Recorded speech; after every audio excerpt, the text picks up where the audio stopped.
Spotlight. വിശേഷങ്ങളൊക്കെ കേട്ടോണ്ടിരിക്കല്ലേ. സ്പോട്ട്ലൈറ്റിൽ അരുണാണ്, കൂടെ ഗോദ movie director ബേസിൽ Joseph. ഒരുപാട് കഥകളൊക്കെ പറയുന്ന കൂട്ടത്തിൽ ഞാൻ ചോദിക്കുകയായിരുന്നേ, ഇപ്പൊ ഫേസ്ബുക്കിലാണെങ്കിലും യൂട്യൂബിലാണെങ്കിലും എന്തൊരു പോസ്റ്റ്, അത് വീഡിയോ ആയിട്ടാണെങ്കിലും അതൊരു ഓഡിയോ ആയിട്ടാണെങ്കിലും അത് റിട്ടേൺ സാധനമാണെങ്കിലും കമന്റ്സിന്റെ രീതി ഭയങ്കര എക്സ്ട്രീമാണ്. ഒരു രക്ഷയില്ല. ചീത്ത പറിച്ചിൽ തുടങ്ങി കഴിഞ്ഞാൽ ചീത്തയോട് ചീത്ത, സ്നേഹമാണെങ്കിൽ സ്നേഹത്തോടെ സ്നേഹം. ഞാൻ കഴിഞ്ഞ ദിവസം 2 ചീത്ത ഉണ്ടെങ്കിൽ ബേസിലെ കൊണ്ട് തന്നെ വായിപ്പിക്കാന്ന് വിചാരിച്ചിട്ട് ഞാൻ ഗോതേന്റെ അടിയത്തെ കമന്റ്സ് ഒക്കെ വായിച്ചു നോക്കി.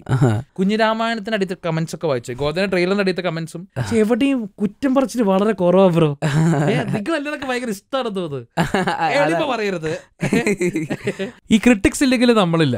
ഇപ്പൊ യൂട്യൂബില് ബേസിലെ ഫസ്റ്റ് ഇട്ടിട്ടുള്ള പ്രിയംവദ കാതരയാണോ എന്നുള്ള ഷോർട്ട് ഫിലിം എടുക്കുക. വെരി ഫസ്റ്റ് ടൈം ആണ്. അപ്പൊ അതെടുക്കുകയാണെങ്കിൽ ഒബ്വിയസ്ലി അന്ന് നമ്മളൊരു ബിഗിനർ ആണ്. പിന്നെ ഇവിടെ ഒരു സാധനം ഇട്ട് കഴിഞ്ഞാൽ അത് നല്ലതാണെങ്കിലും ചീത്തയാണെങ്കിലും ചീത്തവിളി ആൻഡ് ചീത്ത കമന്റ്സ് മസ്റ്റ് ആണ്. കമന്റ്സ് വെച്ചാല് അളിച്ചു കളയും. നമുക്ക് സഹിക്കാൻ പറ്റാത്ത അതിന്റെ ബോളിൽ ചിലപ്പം പ്രതികരിച്ചെന്ന് വരും യൂട്യൂബിലെ കമന്റ്. പൊതുവെ ബേസിൽ റിപ്ലൈ കൊടുക്കാറുണ്ടോ, അതോ ഇത് എങ്ങനെയാ ഇങ്ങനത്തെ സിറ്റുവേഷൻസ് ടാക്കിൾ ചെയ്യാ? ഞാൻ അങ്ങനെ റിപ്ലൈ അധികം കൊടുത്തിട്ടില്ല, എന്നാലും 3-4-5 പ്രാവശ്യം ഞാൻ കൊടുത്തിട്ടുണ്ട്. വിരലെണ്ണാവുന്ന സമയം ഞാൻ കൊടുത്തിട്ടുണ്ട്. ആക്ച്വലി കൊടുക്കാന്ന് പറയുമ്പോൾ അവരെ ഭയങ്കരമായിട്ട് അബ്യൂസ് ചെയ്യുന്ന രീതിയിലോ അല്ലെങ്കിൽ അവരെ ചീത്ത വിളിക്കുന്ന രീതിയിലൊന്നും കൊടുത്തിട്ടില്ല. നിങ്ങള് വിഷമിപ്പിച്ചതിൽ വിഷമമുണ്ട്, പക്ഷെ ഞാൻ എനിക്ക് എന്റെ പെർസ്പെക്റ്റീവ് ഞാൻ പറയും, അത്രേ ഉള്ളൂ. എന്റെ അടുത്ത് ഒരു പ്രോഗ്രാം ഇനാഗുറേഷൻ ചെയ്യാൻ പോയപ്പോൾ അപ്പൊ അവിടെ ഒരു ഇന്ത്യൻ ടീം ബാസ്കറ്റ്ബോൾ പ്ലെയർ ഉണ്ടായിരുന്നു. ഭയങ്കര ഹൈറ്റ് ഒക്കെ ഉള്ള ഒരു ചേട്ടനാണ്. ഞാനിങ്ങനെ കസേരയിൽ ഇരിക്കുകയാണ്. എന്റെ അടുത്ത് വന്നിട്ട്, നിങ്ങളാണല്ലേ ബേസിൽ? അതെ. കുഞ്ഞിരാമായണം ഞാൻ കണ്ടു. ഓക്കെ, നല്ല ബോർ പടമായിരുന്നു, മേലാൽ ഇമാതിരി പടം എടുത്തു വരുന്നത് എന്ന് ഒരു 6 അടി വലിപ്പമുള്ള മനുഷ്യൻ താഴത്തേക്ക് നോക്കി കണ്ണിൽ നോക്കി പറയാണ്. എനിക്കാണെങ്കിൽ എത്ര 5 അടിയേ ഉള്ളൂ, പുള്ളി 6 അടി ഉണ്ടാവും. ബാസ്കറ്റ്ബോൾ പ്ലെയർ ആണ്, ഇന്ത്യൻ ടീം പ്ലെയർ ആണ്, മലയാളിയാണ്. പിന്നെ ഒരു കാര്യം കൂടെ പറഞ്ഞു, പക്ഷെ നിങ്ങൾ ഈ പ്രായത്തിൽ നിങ്ങൾ അത് ചെയ്തു എന്നുള്ള ഒരു എഫേർട്ടിന് നിങ്ങൾക്കൊരു അപ്രീസിയേഷൻ തരുന്നു, പക്ഷെ പടം നല്ല ബോറായിരുന്നു എന്ന് പറഞ്ഞു.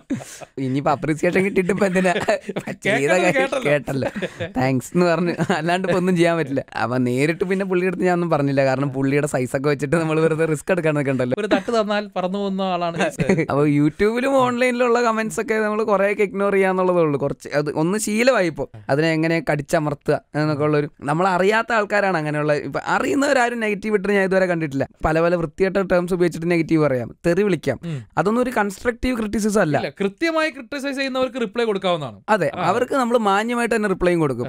അല്ലാതെ നമ്മളെ ഡീഗ്രേഡ് ചെയ്യുക, ഭയങ്കരമായിട്ട് മോശമായിട്ട് എഴുതി കാണിക്കുക, അങ്ങനെയുള്ള ആൾക്കാരുടെ അടുത്ത് നമ്മൾ റിപ്ലൈ കൊടുക്കാൻ നിന്ന് കഴിഞ്ഞാൽ നമുക്ക് നമ്മുടെ വിലയും കൂടെ പോകത്തേ ഉള്ളൂ. അപ്പൊ പിന്നെ ഒന്നെങ്കിൽ അത് കണ്ടില്ല എന്ന് അടിക്കുക, എന്നിട്ട് അല്ലെങ്കിൽ വേറെ എന്തെങ്കിലും പണിക്ക് പോകുക, അത്രേ ഉള്ളൂ. അല്ലാതെ അത് ഓർത്തിട്ടിരുന്ന് കഴിഞ്ഞാൽ നമുക്ക് ഈ ജോലി ചെയ്യാനേ പറ്റില്ല.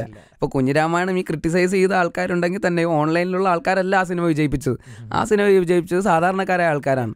കുഞ്ഞിരാമായണത്തിന്റെ ബുക്ക് മൈ ഷോയിലെ റേറ്റിംഗ് ആക്ച്വലി 65% ഉണ്ടായിരുന്നുള്ളൂ. ഇപ്പോൾ നമ്മളൊരു സിനിമ നമ്മൾ ബുക്ക് മൈ ഷോ ആപ്പ് എടുത്ത് നോക്കുമ്പോൾ ഒരു 70-75 ഇല്ലെങ്കിൽ നമ്മൾ ആ പടം കാണാൻ പോവില്ല, ഞാൻ കാണാൻ പോവില്ല. പക്ഷെ കുഞ്ഞിരാമായണം കണ്ട് വിജയിപ്പിച്ചത് സിംഗിൾ സ്ക്രീൻ ഓഡിയൻസ് ആയിരുന്നു, സാധാരണക്കാരായ ആൾക്കാർ, നമ്മുടെ സെക്യൂരിറ്റി നിൽക്കുന്ന ചേട്ടനും അങ്ങനെയുള്ള ആൾക്കാരൊക്കെയാണ്. നമ്മൾ ഈ ഒരു എന്തെങ്കിലും ഫംഗ്ഷനൊക്കെ പോകുമ്പോൾ ഒരു സെക്യൂരിറ്റിയിൽ ചേട്ടൻ വന്നിട്ട് എൻ്റെ അടുത്ത് കുഞ്ഞിരാമൻ ഉഗ്രനെ സൽസയൊക്കെ നമ്മൾ പണ്ട് അടിച്ചിട്ടുള്ള സാധനമാണ് എന്ന് പറയുമ്പോൾ അങ്ങനെയുള്ള ആൾക്കാരാണ് അത് റിലേറ്റ് ചെയ്ത് പലപ്പോഴും. അത് ഭയങ്കര സന്തോഷം നൽകുന്ന ഒരു കാര്യമാണ്. Spotlight.